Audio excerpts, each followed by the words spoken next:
মাইশা বলল, কি রে আসু, কেমনে কি হলো কিছুই তো বুঝলাম না। সব মাথার উপর দিয়ে চলে গেল। একটু আগে যে মেয়ে আমাকে তুই তুকারি করছিল সে এখন তুমি করে বলছে। যেই মেয়ে আমাকে ঘৃণা করে সেই মেয়ে আমার পা ধরে মাফ চাইতে রাজি হয়ে গেল। ব্যাপারটা কি বলতো? আমি বললাম, উনি যখন বললেন আমার সাথে কথা বলবেন তখন আমি অনুমান করেছিলাম আমাকে মারার হুমকি উনি দিবেন। আর তাই কথা বলার পূর্বে আমার ফোনে রেকর্ডার অন করে রেখেছিলাম। এর সাথে কি কি কথা হলো সবকিছু মাইশা আন্টিকে বললাম। মাইশা বলল, আহারে বেচারি নিজের ফাঁদে নিজে আটকা পড়ে গেল। আচ্ছা তুই ঘুমা, আমি একটু মিমের মানে আমার লয়ার বান্ধবীর সাথে কথা বলি। আসসালামু আলাইকুম। বাহ আশু, তুই তো দারুণ একখান কাজ করেছিস। এবার রেকর্ডটা আঙ্কেলকে শুনিয়ে দে, তাহলে আন্টির প্রতি আঙ্কেলের ভুলটা ভেঙে যাবে আর ডিভোর্সটাও হবে না। এক নিঃশ্বাসে কথাগুলো বলে শেষ করলো মিম। আমি বললাম, ওয়ালাইকুম আসসালাম। না, আঙ্কেলকে আমি রেকর্ডটা শোনাবো না। কি, রেকর্ডটা শোনাবি না? অবাক হয়ে প্রশ্ন করল মিম। না। কিন্তু কেন? যে লোকটা এতদিন একসাথে থাকার পরও তার স্ত্রীকে চিনতে পারেনি, যার কাছে নিজের স্ত্রীর চেয়ে বন্ধুরাই সব, যে লোক নিজের স্ত্রীকে সম্মান দিতে জানে না, তার কাছে এসব প্রুফ দেওয়ার কোনো রকম ইচ্ছা আমার নেই। তাহলে তুই চাস আন্টিতে ডিভোর্স হোক? হ্যাঁ আবার না। মানে মানে হচ্ছে আঙ্কেল যদি ভুলের মধ্য থেকে ডিভোর্স দিতে চায় তাহলে ডিভোর্সের ব্যবস্থা করব। আর উনি যদি ভুলটা বুঝতে পারেন, মাইশা কেমন মেয়ে সেটা যদি উপলব্ধি করতে পেরে ডিভোর্স না চায় তাহলে না। তার মানে তুই চাস না উনি কারো মাধ্যমে ভুলের মধ্য থেকে বের হোক, তুই চাস উনি নিজ থেকে ওনার ভুলটা উপলব্ধি করুক। এটা কিন্তু ঠিক হবে না। কেন? তুই কি চাস না তোর আন্টির সত্য ভালোবাসা মিথ্যা ভালোবাসার কাছে জয়ী হোক? হ্যাঁ চাই, কিন্তু কোনো কিন্তু না। শোন আশু, পৃথিবীর সব মানুষ একরকম না। প্রতিটা মানুষের চিন্তাধারা ভিন্ন ভিন্ন। কেউ এমন আছে যারা ভুল করার পরে বুঝতে পারে, আবার কেউ আছে ভুল করে বুঝতে পারে। যখন অন্য কেউ তার ভুলটা ধরে দেয় তখন বুঝতে পারে। আর কিছু লোক আছে যারা ভুল করলে তো বুঝে না, অন্য কেউ ভুলটা ধরে দিলেও বোঝে না। আমার মনে হয় কি আঙ্কেলকে একটা সুযোগ দেওয়া দরকার। তুই প্লিজ ওনার ভুলটা একবার ধরিয়ে দে। কথাটা মন্দ বলিসনি। আচ্ছা সকালে এসব নিয়ে আঙ্কেলের সাথে কথা বলবো না। অনেক রাত হয়েছে, ঘুমা এখন, রাখি। আসসালামু আলাইকুম। ওয়ালাইকুম আসসালাম। কল কেটে দিয়ে ঘুমিয়ে পড়লাম। ফজরে আন্টির ডাকে ঘুম ভাঙল। জার্নি করে এসে আর অনেক রাত জাগার কারণে খুব ক্লান্ত লাগছিল, তাই ফজরের নামাজ পড়ে আবার ঘুমিয়ে গেলাম। ঘুম ভাঙল সকাল 9:30টার দিকে। ঘুম থেকে উঠে ফ্রেশ হয়ে নিচে নেমে আসলাম। মাইশা বলল, ঘুম ভাঙলো? আঙ্কেল কোথায়? উনি তো অফিসে চলে গেছেন। ওহ, অফিসে চলে গেছেন? কেন বলতো, ওনাকে কি করবি? কাল আমার আর ইরি আন্টির যে কথোপকথন হয়েছে সেটা শোনাতাম। উনি যে কত বড় ভুলের মাঝে আছে সে ভুলটা ভেঙে দিতাম। ইস, আঙ্কেল যাওয়ার আগে যদি আমাকে ডাক দিতিস। আচ্ছা রাতে আসলে বলিস। এখন চল নাস্তাটা খেয়ে নে। চল। রাতে মাইশা আর আমি এশার নামাজ পড়ে বসে বসে গল্প করছিলাম। এমন সময় কলিং বেল বেজে উঠল। মাইশা গিয়ে দরজা খুলে দিতেই আঙ্কেল ভিতরে প্রবেশ করলেন। আঙ্কেল বাসার ভেতরে ঢুকে সোজা উপরে চলে গেলেন। তারপর কাপড় চেঞ্জ করে ফ্রেশ হয়ে আমাদের কাছে আসলেন। শাহেদ বলল, তোমরা দুজন কোর্টে চলে যাবে। কোর্টে যাব মানে? কিছুটা অবাক হয়ে বলল মাইশা। শাহেদ বলল, কাল তোমাকে ডিভোর্স দিয়ে ইরিকে বিয়ে করব। আমি আর ইরি চলে যাব, তোমরা সময় মতো পৌঁছে যেও। আঙ্কেলের মুখে কথাটা শুনে দুজনেই চমকে উঠলাম। কত সহজে কথাগুলো উনি বলে ফেললেন। কি করে পারলেন এত কঠিন কথাটা এত সহজে বলতে? ওনার কি একটুও কষ্ট হলো না? না, কেন কষ্ট হবে? উনি তো আন্টিকে ভালোই বাসেনি। ওনার তো ইরির মতো মেয়ে পছন্দ। মাইশার মতো মেয়ে ওনার কাছে অসহ্য মনে হয়। কাল থেকে মাইশা নামের বোঝা থেকে উনি মুক্ত। এখানে ওনার কষ্ট পাওয়ার কোনো প্রশ্নই ওঠে না। উনি মহা খুশি, তাই তো এত সহজে কথাগুলো বলতে পেরেছেন।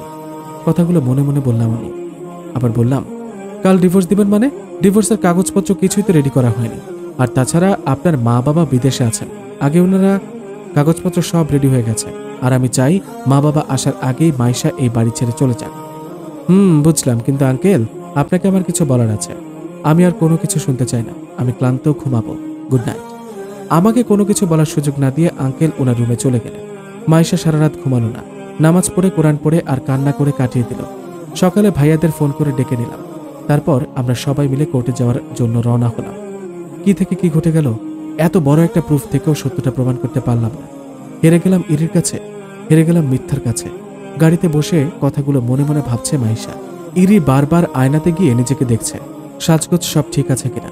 মাইশাকে ডিভোর্স দেওয়া হয়ে গেলে আজই সে শাহেদকে বিয়ে করবে, তাই আজ সে মনের মতো করে সেজেছে। নীল রঙের শাড়ি, কপালে ছোট একটা কালো টিপ, ঠোঁটে হালকা লাল লিপস্টিক, চোখে কাজল, হাতে নীল রঙের কাঁচের চুড়ি, মুখে হালকা মেকআপ করেছে। নীল রঙের শাড়িতে ফর্সা ছিমছাম হালকা পাতলা গরনের ইরিকে দেখতে বেশ লাগছে। বিয়ের সাক্ষী হিসেবে থাকার জন্য সুমি আর রনিকে আসতে বলেছিল ইরি। আয়নার সামনে দাঁড়িয়ে ইরি যখন নিজেকে দেখছিল, ঠিক তখনই রনি ও সুমি প্রবেশ করলো ইরির রুমে। সুমি বলল, ওয়াও, নীল শাড়িতে তোকে ডানা কাটা পটির মতো লাগছে একদম। আজ তো শাহেদ তোকে দেখলে চোখ ফেরাতেই পারবে না, ফাটাফাটি লাগছে দোস্ত। থ্যাঙ্কস দোস্ত। ওয়েলকাম দোস্ত। ইরি খেয়াল করলো রনি কিছুই বলছে না, চুপচাপ আছে।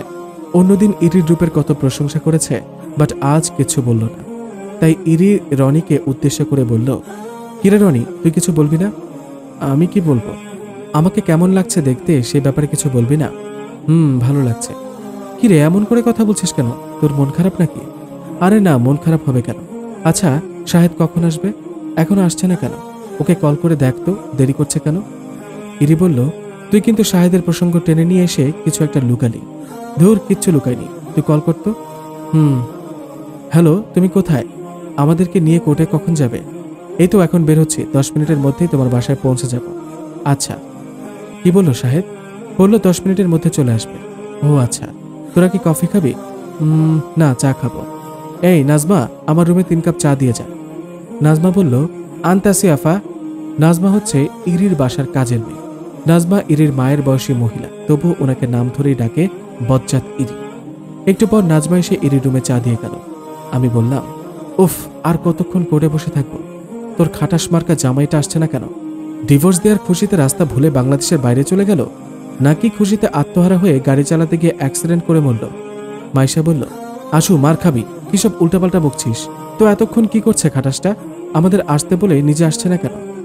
ভাইয়া বলল, কথা বলার আদব কায়দা সব ভুলে গেছিস নাকি? আমি তোমাদের মতো এত উদার না, বুঝলা? ওই খাটাসের ওপর প্রচন্ড রকম মেজাজ খারাপ আছে, তাই এর চেয়ে বেশি সম্মান দিয়ে কথা বলতে পারবো না আমি। মাইশা বলল, আশু, ভালোর সাথে ভালো ব্যবহার করলে প্রকৃত ভালো মানুষ হওয়া যায় না। প্রকৃত ভালো সে যে খারাপের সাথেও ভালো ব্যবহার করতে জানে। ভুলে যাচ্ছিস আমরা কোন নবীর উম্মত? আমাদের নবীজি সাল্লাল্লাহু আলাইহি ওয়াসাল্লাম শত্রু মিত্র সবার সাথে কেমন ব্যবহার করতে জানিস না? আর হ্যাঁ, আমাদের চিরশত্রু হচ্ছে শয়তান, আর সেই শয়তানের পক্ষ থেকেই কিন্তু রাগ আসে। তাই রাগকে প্রশ্রয় দিয়ে শয়তানকে জয়ী করা বুদ্ধিমানের কাজ নয়। সবসময় রাগটা কন্ট্রোলে রাখার চেষ্টা করা উচিত। শয়তান আমাদের পদে পদে ভুল পথে নেওয়ার কৌশল করে, তাই প্রতিটা পদক্ষেপে এবং কথাবার্তা বলার সময় সতর্ক থাকা দরকার। ইসলামে বড়দের সম্মান করার কথা বলা হয়েছে। আমার স্বামী তোর বয়সে এবং সম্পর্কে দুদিক থেকেই বড়। আমার উদার মন তার উদার মন না, এসব অযৌক্তিক কথা বাদ দিয়ে ইসলাম কি বলছে সেদিকে খেয়াল রাখা উচিত। মায়েশান্তির কথাগুলো শুনে আমি আমার ভুলটা বুঝতে পারলাম। সরি, ভুল হয়ে গেছে। একে তো তোর ডিভোর্স, তারপর আবার এতক্ষণ ধরে বসে আছি, তাই মাথা গরম হয়ে গেছিল। পরবর্তীতে আর এমন ভুল করবো না ইনশাল্লাহ। আচ্ছা, আঙ্কেলকে কল করে বল এত দেরি হচ্ছে কেন। মাইশা শাহেদ আঙ্কেলকে কল দিল। ফোন রিসিভ করে ওপাশ থেকে ভেসে এলো অপরিচিত এক কণ্ঠ। অপরিচিত লোক বলল, হ্যালো, এই ফোন যার সে আপনার কে? উনি আমার স্বামী। আপনার স্বামী অ্যাক্সিডেন্ট করেছে, অবস্থা খুবই সিরিয়াস, আপনি এক্ষুনি ঢাকা মেডিকেল হসপিটালে চলে আসেন। আচ্ছা ঠিক আছে। কি হয়েছে? তোর আঙ্কেল অ্যাক্সিডেন্ট করেছে, হসপিটালে যেতে হবে, তাড়াতাড়ি চল। বুঝতে পারছি না এখন আলহামদুলিল্লাহ বলা উচিত নাকি ইন্নালিল্লাহ। ভাইয়া বলল, চুপ পাজি, গাড়িতে তাড়াতাড়ি ওঠ। এদিকে সুমি বলল, কিরে শাহেদ আসছে না কেন? 10 মিনিটের জায়গায় তো 30 মিনিট হয়ে গেল, এতক্ষণ কি করছে? রনি বলল, একটা কল করে জেনে নে আর কত দেরি হবে। আচ্ছা ওয়েট। মেডিকেলে এসে ভাইয়ারা চলে গেল আঙ্কেলকে ভর্তি করানোর জন্য, আর আমি আঙ্কেলের ফোন হাতে নিয়ে বসে আছি। হঠাৎ দেখি ইরির কল আসলো আঙ্কেলের ফোনে। আমি ফোনটা রিসিভ করে বললাম, আসসালামু আলাইকুম। ইরি বলল, কে আপনি? সালামের উত্তর না দিয়ে উল্টা প্রশ্ন, এই মেয়ে, কে তুমি?